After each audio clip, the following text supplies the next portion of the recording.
According to court filings, disgraced conspiracy theorist Alex Jones has filed for bankruptcy in a Texas court. Jones was found guilty last year in his case against the parents of Sandy Hook victims. However, despite the bankruptcy filing, Jones still has $10 million in assets and he spends about $100,000 every month. Don't give money to Alex Jones. Wait a minute. We're in bankruptcy where any extra profit they get, we get to stay on air, though, which they don't want. Oh, sorry. All that money they lie about? Oh, Jones had $60 million. Oh, Jones did this. They look at a decade of money and go, oh, $60 million. It's all lies. And they're pissed. We gave them all the discovery. Then they defaulted as saying we didn't, but they know there's no money.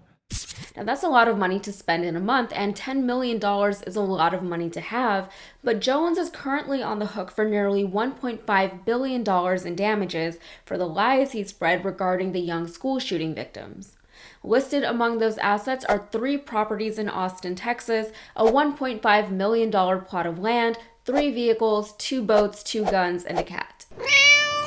Additionally, he's the sole owner of 8 different companies, one of which, InfoWars' parent company Free Speech Systems, has also filed for bankruptcy.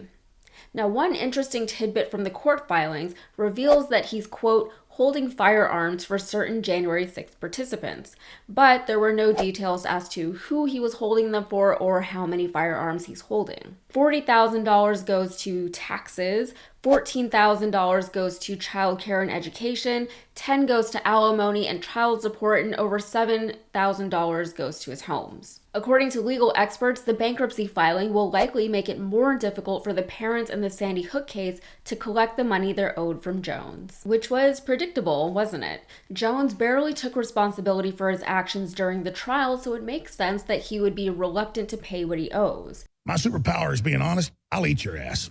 I will. That said, Jones isn't actually doing anything illegal by filing for bankruptcy now. So is he the problem, or is it once again a problem with the system that's been shown to benefit the rich at the expense of everyone else?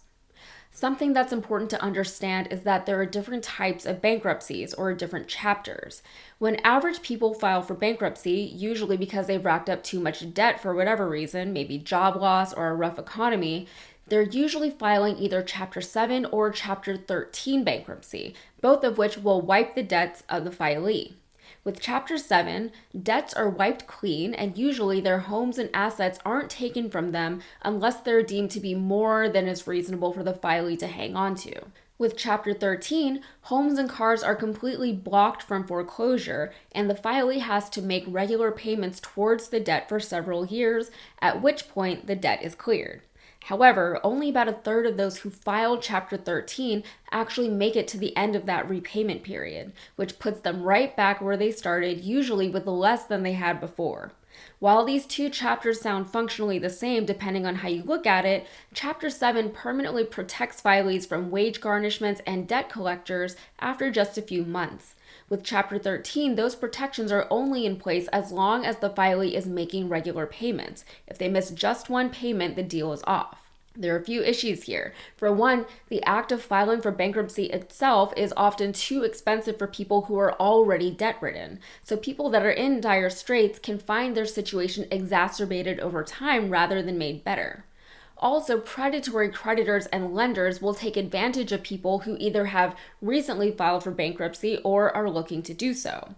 And of course, there's a racial disparity here. More Black Americans are advised to file Chapter 13 instead of Chapter 7, while more white Americans are advised to file Chapter 7. Because of the slight but significant difference between the 2 chapters, Chapter 13 is more likely to set people up for failure in such a way that it results in people falling into an unending cycle of filing over and over again just to ensure that they can hold on to whatever assets they currently have.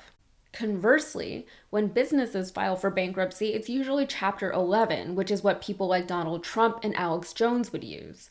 One big difference between Chapter 7 and 13 versus Chapter 11 is that Chapter 11 uses the court system and usually takes much longer to negotiate terms, so it's much more expensive to file. Also, given the nature of businesses that usually file for Chapter 11, personal assets typically aren't held liable. If a business like an LLC or a limited liability corporation becomes unprofitable for whatever reason, the banks are on the hook for the debt, not the individual who started the company, nor the people who invested or bought shares in the company.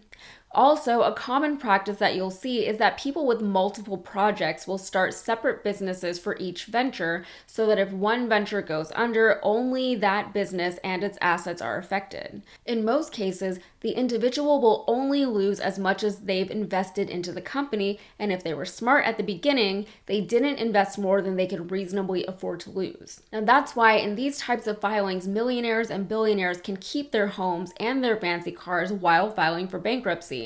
So even when you hear stories of rich people filing for bankruptcy, you don't always see their lifestyles change very much. In some cases, the filing might even make some money due to the terms of the deal. Now, that's incredibly oversimplified, of course, but it does help to explain why Alex Jones, who owes over $1 billion, is still spending almost twice as much in a month than the average American earns in a year. So in many ways, this is yet another example of the rich getting richer and the poor getting poorer, or of the system being rigged to benefit corporations and to hinder individuals, or of the system being, as we say, broken. Of course, when we say that the system is broken, it means that the system wasn't designed in a way to actually benefit people. Or even if it was originally designed that way, other factors have since contributed to its ineffectiveness, factors that have not been eliminated or made better by those who have the power to do so. Where business and finances are concerned, those with the power to make the necessary changes are often the same ones who are benefiting from the system itself. They have very little incentive to fix it, even if there was an obvious way to do so.